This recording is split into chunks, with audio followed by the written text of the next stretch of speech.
我係特特媽媽博士。好啦，今日咧就 share 同大家點樣關於肚腩咧，由40歲開始係真係特別難揀，同埋越嚟越犀利嘅肚腩嘅。咁之前我都提過，係同荷爾蒙啦，同好幾樣壓力啦嘅嘢有關，亦都同 aging 有關啦。當然 OK。咁而家咧今日開始咧，我就 share 俾大家，每一日 share 啲咁樣去點幫大家去減咗肚腩。好似我之前咁，亦都係個肚腩係要減，好似減極都減唔到咁樣，同埋點樣去 keep 住個肚腩唔容易再翻發 OK。咁當然飲食上要控制啦 OK。但係咧，我由40歲開始咧，突然間覺得咧，我所有啲衫咧，一入到40歲，其實由35至40歲咧，個磅數就慢慢 creep up 咁樣啦。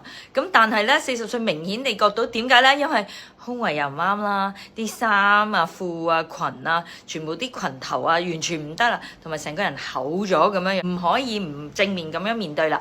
咁嗰陣時我點樣呢？首先，因為我實在太中意食澱粉質，同一般嘅女士一樣，同埋呢個甜品啦。咁點樣去 cut 呢？就咁話空手咁樣去 cut，絕對唔容易。咁所以呢，當時呢，我就開始咗食呢一個Body Slim，OK 嗱，Body Slim 係個名嚟嘅啫，OK，其實佢係個 herbs 啊，係好幫得到我哋去撳呢個想食甜嘢同埋澱粉質嗰個胃口㗎，OK，佢絕對幫得到我好多，OK，咁譬如我 suggest 嗰陣時，我就係晏晝飯嗰陣時咧就食2粒 ，OK， 跟住夜晚晚飯後咧，我就再食2粒咁樣。你慢慢1個禮拜、2個禮拜度咧，你就 feel 到你想食甜嘢同埋澱粉質嗰個慾望咧，就係撳低咗。咁另外一隻咧，就幫我繼續消化得好啲嘅咧，就係呢個 apple cider vinegar 啦。呢兩個我係同一時間開始減，我早餐唔食澱粉質，就用蛋為主嘅。你可以加牛油果啦，我之前都 share 過噶啦，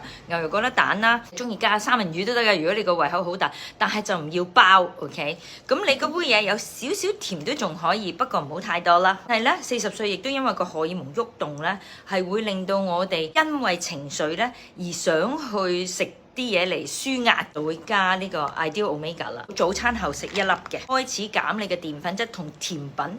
甜品一定唔係日日都食㗎啦，但係我唯一開始準咧就係晏晝飯可以食澱粉質啦，或者下午茶可以食少少嘅下午茶點啦。夜晚黑同埋早餐就唔食任何澱粉質同埋甜品嘅。夜晚黑你如果要食水果咧都可以，不過唔係超甜嗰啲水果啦，譬如蘋果啊、橙呢啲都仲 OK。大家分享練一啲腹肌會幫你收肚腩呢個過程再容易啲、快啲嘅，希望咁樣可以幫到大家。